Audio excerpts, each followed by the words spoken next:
आज हम देखेंगे कि प्रेसियन कंपोजिशन के पेपर की तैयारी हम किस तरह कर। जो प्रेसी का पेपर है तो उसमें कौन कौन से टॉपिक्स हैं, अगर उन टॉपिक्स पर ग्रिप हासिल की जाए तो हमारा प्रेसी का पेपर बहुत अच्छी तरह हैंडल हो सकता है और हमारे जो पासिंग चांसेस हैं वो ज़्यादा हो सकते हैं, मज़ीद बढ़ सकते हैं। तो ये बात मशहूर है बड़ी सीएसएस में कि 98% स्टूडेंट्स वर फेल्ड एंड और नेक्स्ट फ्यूचर में भी अल्लाह ना करे इस तरह हो, लेकिन होता रहता है कि 98% जो प्रेस के पेपर में बच्चे फेल हो जाते हैं और 2% इसको पास पर कर जाते हैं। आखिर क्या वजह है, हम इस सब्जेक्ट की तैयारी किस तरह करें कि हमें फुल प्रूफ तैयारी हो और ये सब्जेक्ट हमारे पास हो जाए। तो आज देखेंगे हमें टोटल टॉपिक्स कितने करने चाहिए। सबसे पहले जो टॉपिक है ना, तो आपको एक वर्ड से याद करना है कि एक वर्ड है, ये कहाँ से आया है, ये कौन सी कैटेगरी में फॉल करता है। कैटेगरी मतलब ये पार्ट्स ऑफ स्पीच की कौन सी टाइप से है। ये सब्जेक्ट है, ये नोन है, प्रोनाउन है, एडजेक्टिव है, प्रीपोजिशन है, इंटरजेक्शन है, कंजक्शन है। ठीक है, ये एडवर्ब हो गया। चलो चलो ये एडजेक्टिव हो गया। ठीक है, तो इनमें से कौन सी टाइप से है। ठीक है, ये नोन है, तो इसमें से कौन सी फ्रेज़ बन रही है, ये कौन सी फ्रेज़ से है, ये हमें यहाँ तक पता होना चाहिए। इसको इतना लेंथ तक ही देखना है। कुछ बच्चे इसमें पीएचडी करने लग जाते हैं, उस तरह नहीं पढ़ना, आपने यहाँ तक ही पढ़ना है। और अगर उसके बाद ये कर लिया हमने, उसके बाद हमें फ्रेज़ और क्लास के बारे में पता होना चाहिए। फ्रेज़ और क्लास के बारे में पता होना चाहिए। उसके बाद हमें सब्जेक्ट वर्ब एग्रीमेंट, बहुत important, very important topic in CSS journey. Subject verb agreement, subject verb agreement के बारे में पता हो। ठीक है, उसके बाद हमें पार्ट्स ऑफ स्पीच पूरे आते हों, हमें फिंगर टिप्स पर याद हों पार्ट्स ऑफ स्पीच। कुछ बच्चे बस ये करते हैं कि हमें पता है नॉन का, आगे ये नहीं देखते कलेक्टिव नॉन कौन सा है। अगर कलेक्टिव नाउन आ जाए तो इसमें मैनी लगेगा या मच लगेगा, आपने इसका जवाब मुझे कमेंट में देना है। ये पार्ट्स ऑफ स्पीच आपने याद करने हैं, noun, adjective, pronoun, verb, adverb, preposition, interjection, conjunction, article, determiner, इसमें सारे आपने देखने हैं। उसके बाद आपने आ जाना है सेंटेंस करेक्शन पे। अगर आप इस सिंक्रोनिज अगर इस आप तरतीब से देखेंगे तो बहुत अच्छी तरह आपकी तैयारी हो सकती है। उसके बाद हमें जब हम ये पार्ट्स ऑफ स्पीच कर लें तो उसके बाद आपने आ जाना है टेंसेस पे। टेंसेस के बाद आपने आना है एक्टिव पैसिव पे। एक्टिव पैसिव, पैसिव के बाद आपने आना है डायरेक्ट इनडायरेक्ट पे। डायरेक्ट इनडायरेक्ट,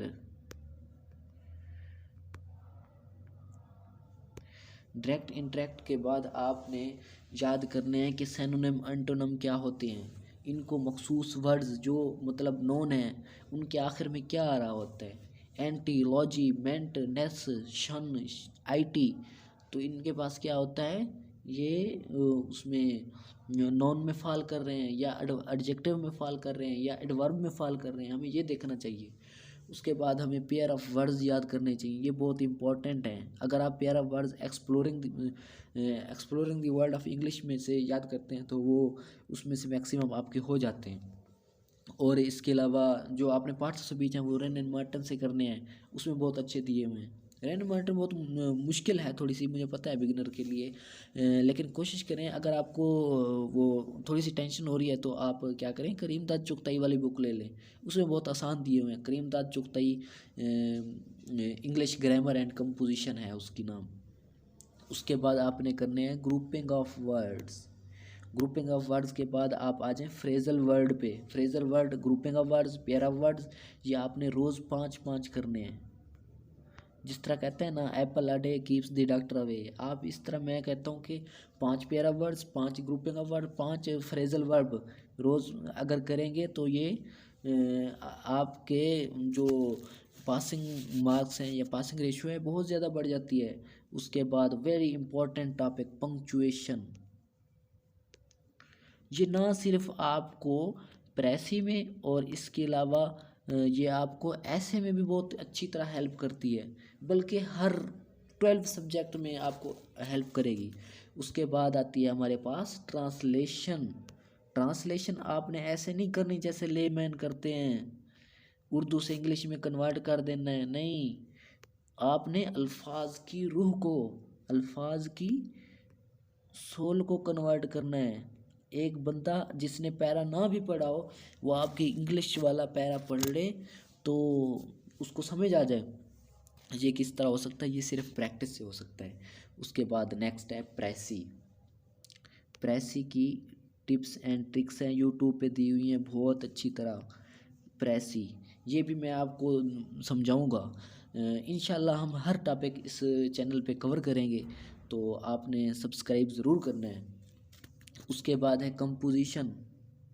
भाई आपको ब्यूरोक्रेट लगा दिया गया है, तो आप जो नोटिफिकेशन आया है गवर्नमेंट का, आप पढ़ के आम लोगों को समझा सकते हैं। इन दोनों का मकसद ही यही होता है कि आप प्रेसी एंड कंपोजिशन को जो एग्ज़ामिनर है वो इसलिए लेता है कि आज जो गवर्नमेंट के नोटिफिकेशंस आ रहे हैं, जो गवर्नमेंट की मतलब पॉलिसीज़ आ रही हैं, क्या आप उन आवाम को समझा सकते हैं?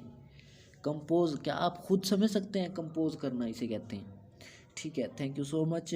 सब्सक्राइब करें। अगर कोई भी कन्फ्यूजन है तो आप कमेंट बॉक्स में नीचे कमेंट करें, मैं आपका हर सवाल का जवाब दूंगा। और इंशाल्लाह हम ये सारे टॉपिक इस चैनल पे कवर करेंगे। सब्सक्राइब ज़रूर मारें, लाइक करें, शेयर करें, अपने दोस्तों तक शेयर करें। अगर आप इस सिंक्रोनाइजेशन से इस तरह से तैयारी करेंगे तो इंशाल्लाह आप you will achieve your goal इंशाल्लाह।